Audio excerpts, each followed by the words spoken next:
10 minutes.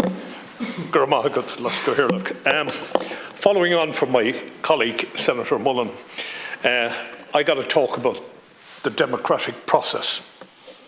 I think for something as serious as a constitutional amendment to come into this House, to give a couple of hours to two major changes to the Constitution is repugnant to the very House itself and everything we stand for. One of your colleagues said in an interview this morning with me on a radio station that if we bring forward an amendment that you think has merit, that you'd accept it. And if you did, how are you going to square that circle? You've got to have this finished, done and dusted by tomorrow afternoon in order to meet the 8th of March deadline. My colleague, Senator McDougall, said this is a gimmick. And it is a gimmick. It has all the hallmarks of a gimmick. You want to bring forward this referendum on International Women's Day. Why could it not have been debated properly in both houses and have it on the same day as the European elections and local elections? Why did it have to happen on the 8th of March? I want to congratulate the government, because the government now will turn Irish society into a polarised society once again on a constitutional referendum. My colleague Senator McGinn spoke here today about the hierarchy of families. Nobody in my lifetime has ever mentioned the hierarchy of families until today. I have never experienced or heard that term used ever in my life.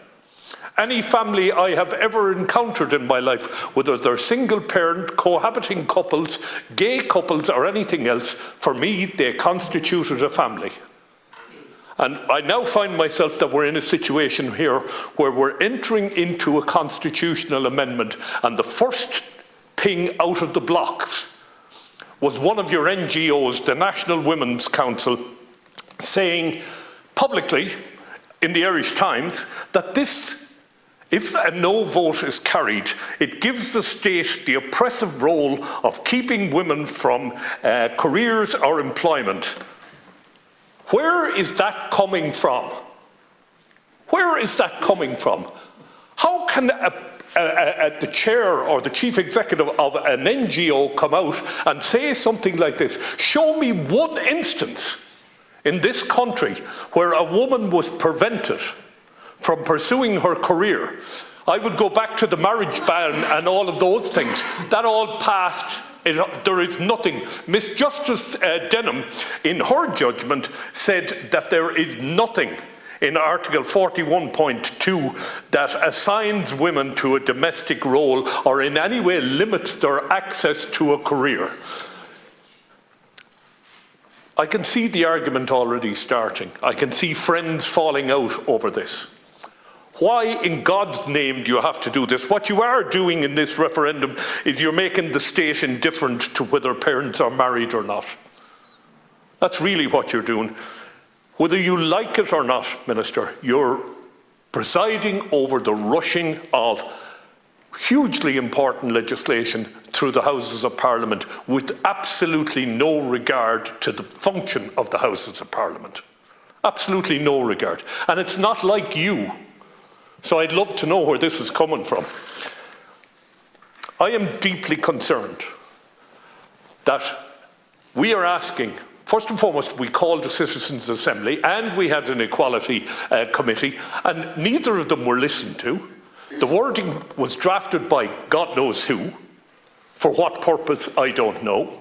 But it bears no relationship to the two committees, the Citizens' Assembly or the Committee of the House. So what's going on? Why would you not stall this and allow a proper debate?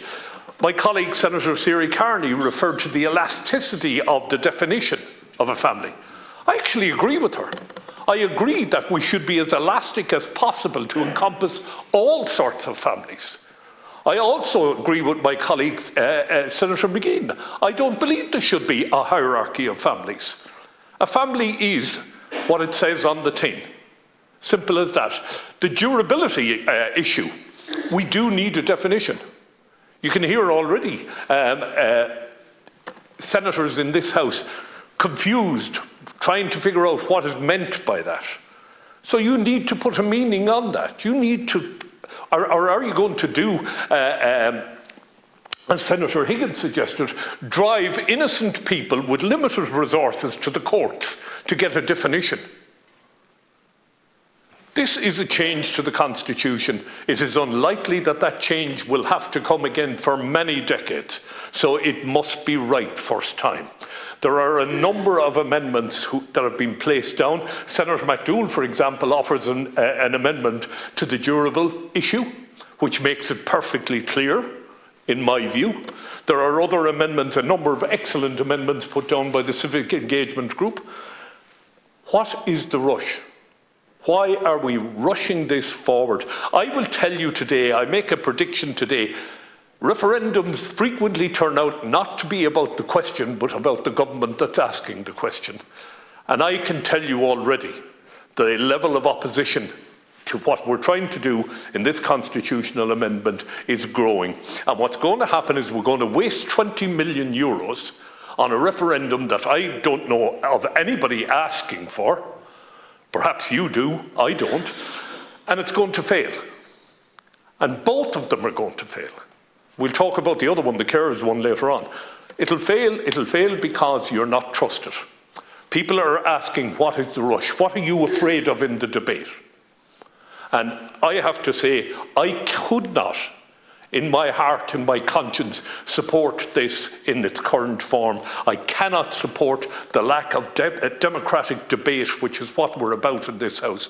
I cannot support a government that is so disregarding of the opinions of the elected members of both Houses that it will run through its own question to be put to the people. And I think the people will look in and say, what were they afraid of from their own members in the Oireachtas that has driven them to drive this through with such haste?